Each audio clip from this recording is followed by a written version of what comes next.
kanwa kalung kam bertu inilapa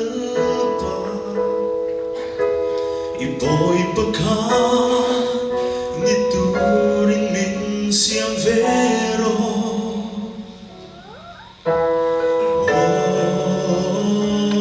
kangai sanbe kangai lut ber ini chân chính hi cất tùy bụi về xia mình khô ngay la ít chia lo mình xiang về đó cất thiên lung hia achang về mani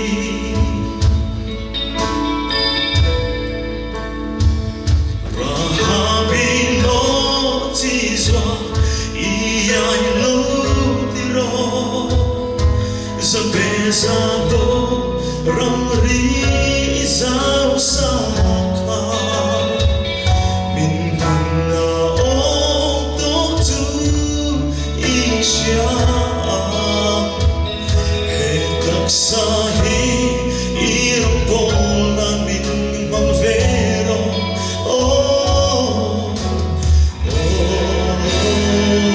kangai sanbe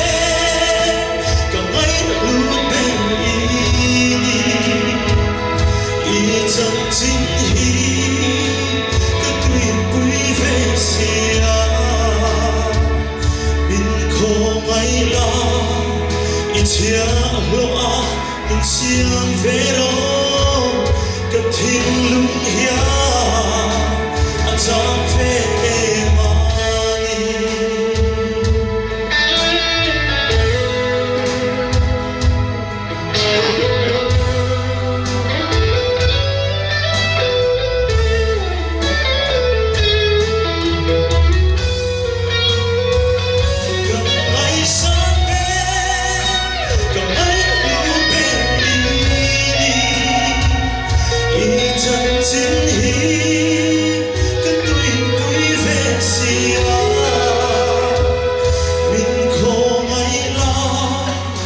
chia lo mình xiang về đó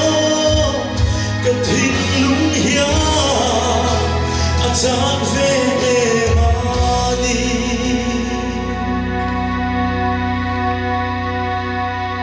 sầu đam mê an tâm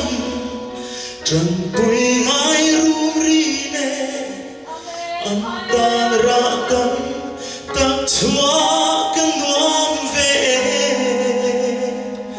i khô ngày na